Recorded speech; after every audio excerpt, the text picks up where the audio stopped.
Bernard va nous parler des tumeurs osseuses malignes du bassin, plus ou moins étendues de sarcose.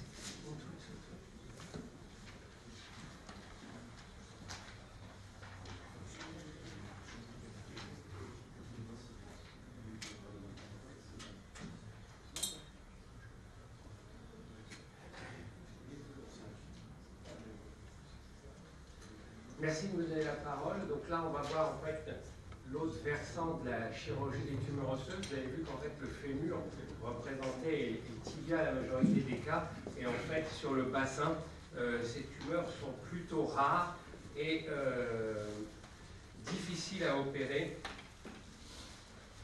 On va voir comment ça se passe actuellement.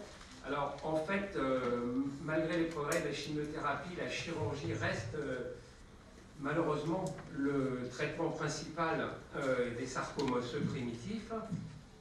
C'est difficile de faire cette chirurgie au niveau des tumeurs du bassin du fait de la localisation et souvent de la taille des lésions. Et il faut savoir que l'imagerie moderne nous a énormément rendu service parce qu'il est pratiquement possible dans tous les cas de faire un descriptif très spécifique de la tumeur et de son extension et de prévoir exactement ce qu'on va faire sans aucune improvisation. Et ça, c'est aussi très important, non seulement pour la reconstruction post-opératoire, mais aussi pour l'information du patient qui saura exactement ce qu'on va lui enlever et le sacrifice des structures nobles qu'il va avoir. Les tumeurs du bassin peuvent atteindre le sacrum, la sacro-iliaque ou l'os iliaque. Pour l'os iliaque, on utilise la classification internationale en 3 zones, l'iliaque 1, le cotyle 2, le cadre obturateur 3. Pour le sacrum, en fait, on a classé ces tumeurs en fonction de la stratégie chirurgicale qu'elle va entraîner, à savoir que les tumeurs médianes du sacrum vont entraîner des sacrectomies horizontales, comme on voit ici à ce niveau, alors que les tumeurs latérales du sacrum au niveau de la sacro-iliaque vont entraîner des sacrectomies verticales, ce qui change un peu la donne sur le plan de la stratégie thérapeutique. En fonction du résultat histologique, le patient aura ou non un traitement néoadjuvant. Et en cas de traitement néoadjuvant, il faut être extrêmement vigilant et pas revoir le malade la veille de l'intervention parce que, en fait, il peut progresser pendant la chimiothérapie et donner en fait une intervention très difficile. Vous voyez, ce patient, après 2 cures de chimiothérapie, est devenu pratiquement inopérable, alors que si on l'avait opéré d'emblée ou même surveillé après la cure, on aurait pu l'opérer plus facilement. Et donc la stratégie chirurgicale doit être définie au début du traitement et non pas la veille de l'intervention. Et la collaboration avec les chimiothérapies est très importante. Il s'agit donc d'une discussion pluridisciplinaire, au minimum d'1 heure, d'abord avec le pathologiste, parce qu'il faut vraiment qu'il vous donne un résultat certain. Est-ce que c'est une tumeur bénigne ou maligne? Et il faut être sûr qu'il y ait une concordance anatomo-radiologique. Est-ce que c'est une tumeur maligne de haut grade ou de bas grade? Est-ce qu'il va y avoir une chimiothérapie préopératoire? Tout ça doit être défini au début du traitement. Ensuite, il faut discuter avec le radiologiste parce que, en fait, le radiologue va vous donner exactement les limites de l'extension de la tumeur, l'endroit où vous allez pouvoir couper l'os, les nerfs qui vont être sacrifiés dans cette chirurgie. Et en fait, il faut savoir que la seule chose qu'on ne peut pas prédire dans ces tumeurs, c'est l'extension des embolies tumorales dans les veines du sacrum, dans les veines du bassin, en particulier dans les très grosses tumeurs ou dans les tumeurs de haut grade. Le but principal, c'est d'obtenir une résection carcinologique, comme l'a expliqué François, mais aussi d'informer le patient, parce que ça va devenir un infirme, et qu'il faut qu'il soit d'accord avec cette éventualité, et enfin de savoir ce que vous allez faire comme reconstruction sur le plan du bassin. Donc la discussion doit aussi être faite avec les autres chirurgiens, c'est-à-dire le plasticien si vous voulez faire un lambeau, le chirurgien général si vous voulez faire une endoscopie ou un lambeau de grand épiplomb, le chirurgien vasculaire, si on doit reconstruire des vaisseaux. Vous voyez bien qu'il n'y a absolument pas d'improvisation dans cette chirurgie et on n'a qu'une chance pour guérir ce malade. Si l'exérèse est contaminée, c'est fichu, on ne pourra plus jamais le rattraper après. Le chirurgien lui-même doit connaître ses limites, c'est-à-dire accepter que certains patients sont des contre-indications chirurgicales, comme cette tumeur du sacrum qui avait été se faire opérer ailleurs parce qu'on l'avait récusée et qui est morte 48 heures après l'intervention, ou cet énorme chondrosarcome du bassin qui est à peu près contrôlé depuis quelques années par des anti-angiogéniques. Le patient doit aussi être d'accord avec cette éventualité, il doit accepter la hiérarchie qu'on lui impose, d'abord lui sauver la vie, ensuite la jambe, et troisièmement la fonction, et ça, l'information est essentielle. Quelles sont les améliorations dans cette chirurgie? Ça vient essentiellement des thérapeutiques ciblées, je vous dirai un petit mot des tumeurs à cellules géantes, parce qu'on a fait beaucoup de progrès malgré le fait que ce soit des tumeurs réputées bénignes. Les instruments chirurgicaux permettent de faire des résections plus précises, soit la navigation péropératoire, les guides de coupe, ou la laparoscopie antérieure pour libérer les tumeurs du bassin. Les produits chirurgicaux pour la reconstruction permettent de mieux reconstruire. Et enfin, on peut utiliser à la place d'allogreffe les pièces qui sont stérilisées pour reconstruire.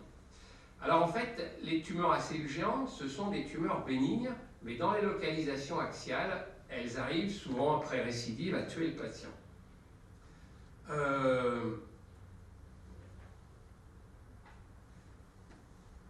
On a étudié l'activation des ostéoclastes qui composent ces tumeurs et on s'est rendu compte que c'était une activation d'un produit RANK-ligand qui transformait ces ostéoclastes en tumeurs.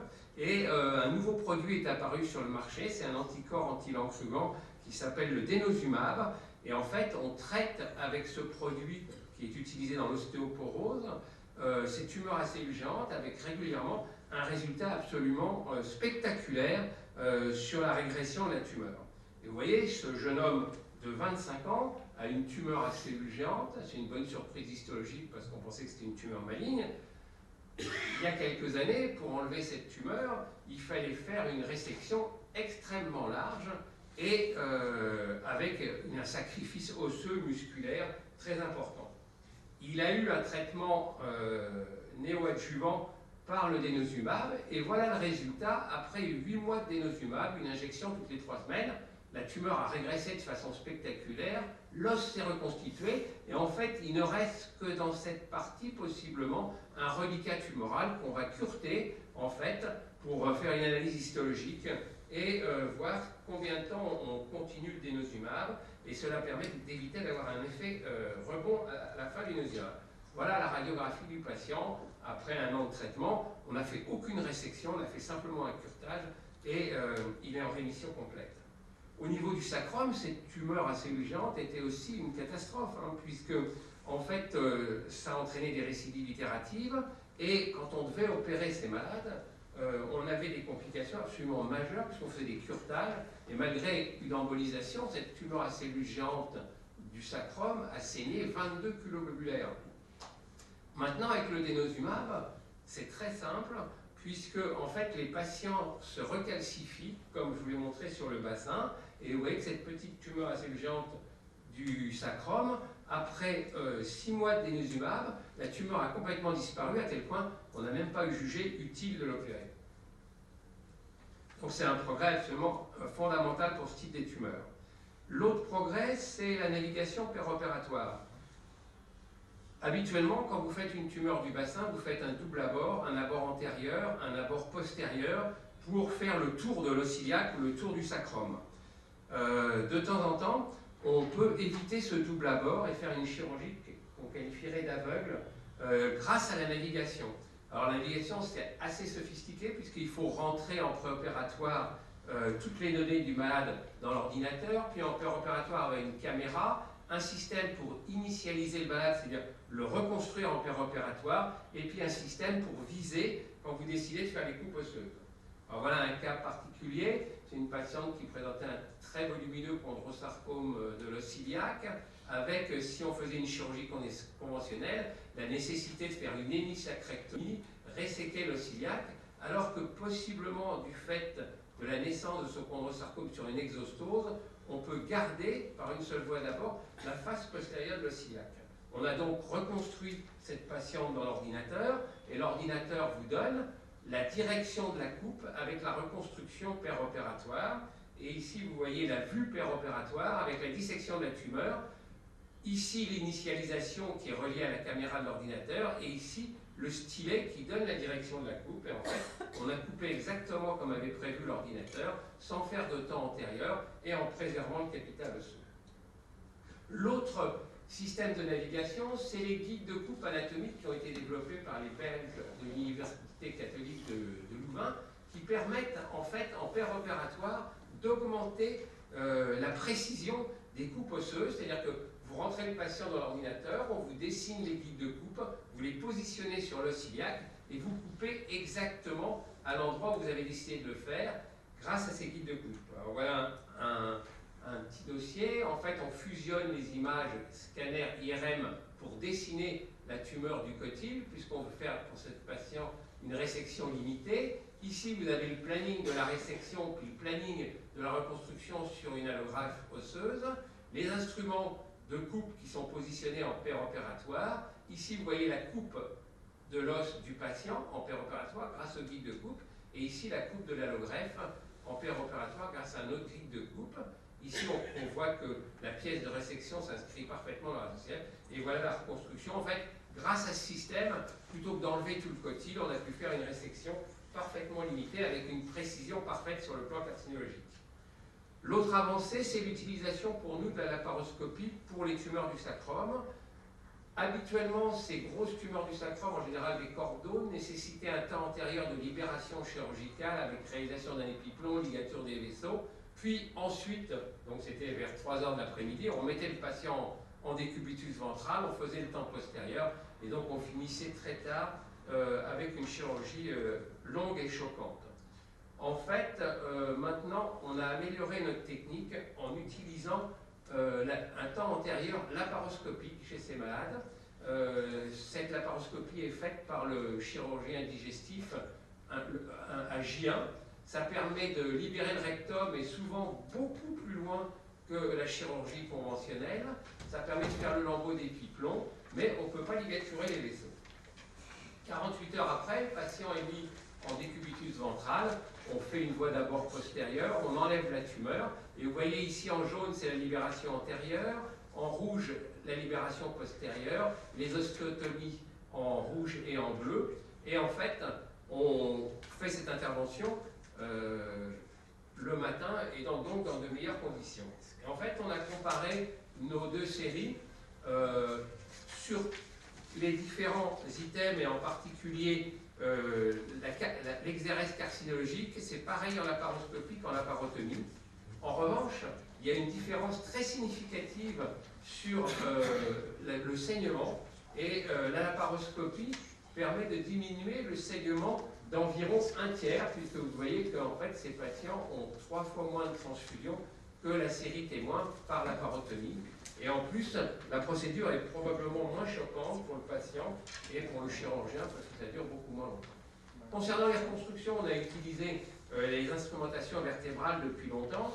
Elles sont modulaires et permettent de reconstruire les tumeurs du sacrum, du bassin et de la sacro-iliaque.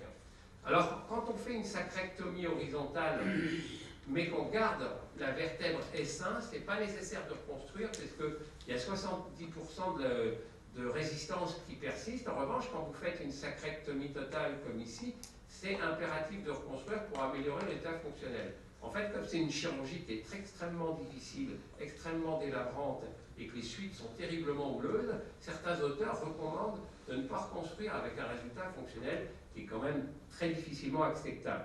Grâce aux instrumentations vertébrales, on a pu reconstruire cette sacrectomie totale avec ici un très très bon résultat anatomique avec 4 ans de recul. Pour les résections de la sacro-iliaque, c'est maintenant les sacrectomies verticales comme ce chondrosarcome de la sacro-iliaque, on a fait une osteotomie verticale du sacrum, une osteotomie horizontale de l'os iliaque et l'instrumentation sacro-iliaque par le matériel vertébral a permis de reconstruire ce patient avec des graisses. Bien sûr, le risque de pseudarthrose est important. On l'a repris à 1 an pour le regreffer. Voilà le résultat maintenant avec 12 ans de recul et une reconstruction qui est très satisfaisante et un résultat fonctionnel qui est proche d'un patient normal. Les mêmes résultats peuvent être obtenus dans les résections de l'iliaque, puisque c'est à peu près le même système de reconstruction. Mais il est bien évident, quand vous enlevez la sacro-iliaque, la zone 1 et 2 du bassin, la reconstruction est très difficile. Et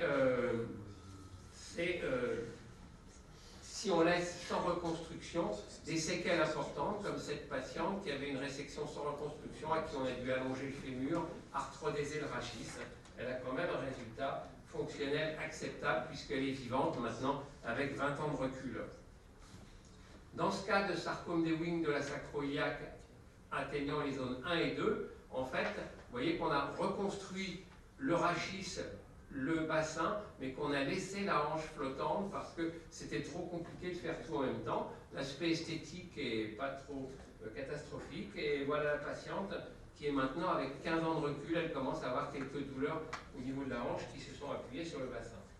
En fait, quand on reprend les résultats des résections des sacro-iliaques, on voit que la survie est quand même très intéressante pour des tumeurs de haut grade axiales, puisqu'elle est autour de 48% à 5 ans.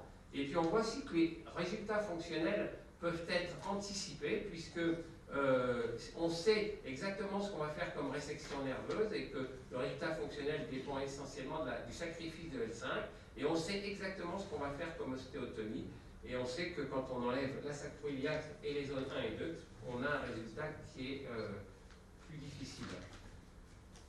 Les résections autour du cotyle ont eu beaucoup de types de reconstruction. Actuellement, il y a une prothèse qui vient sur le marché qui est très intéressante pour ces systèmes, soit d'emblée, soit pour la révision. C'est la prothèse en cône. Vous voyez ici, en fait, c'était un lymphome primitif du bassin multitraité en poursuite évolutive qu'on a resséqué et reconstruit cette prothèse avec un très bon résultat en 1 an. Ou ici, un patient qui avait un chondrosarcome du bassin, à qui on avait mis une allogreffe qui s'est résorbée, fracturée, et qu'on a repris plusieurs années après, avec cette prothèse en cône qui permet de s'appuyer sur ce qui reste de bassin et qui est très intéressante sur le plan mécanique.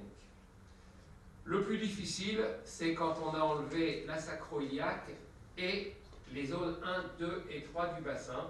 Il n'y a vraiment pas de consensus actuel pour reconstruire ces patients. Vous savez bien que quand vous faites une chirurgie compliquée, plus vous reconstruisez, plus le risque infectieux augmente, moins vous reconstruisez, plus le résultat fonctionnel est mauvais, à tel point que certains auteurs ne reconstruisent pas ces types de patients avec un résultat fonctionnel qui est pourtant acceptable mais discutable.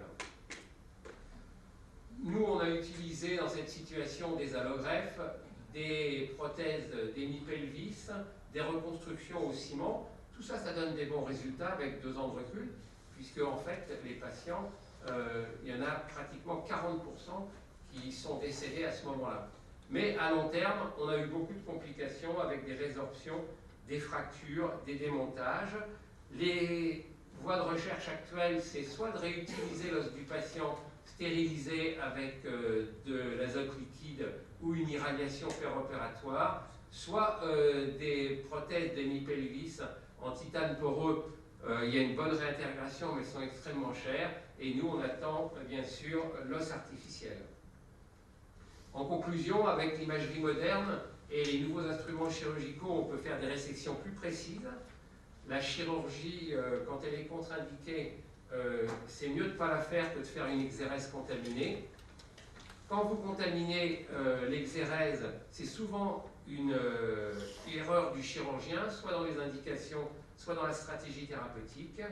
Les reconstructions donnent des bons résultats, sauf pour la résection complète de l'hémibassin. Et donc ces patients restent une voie de recherche très intéressante. Je vous remercie pour votre attention.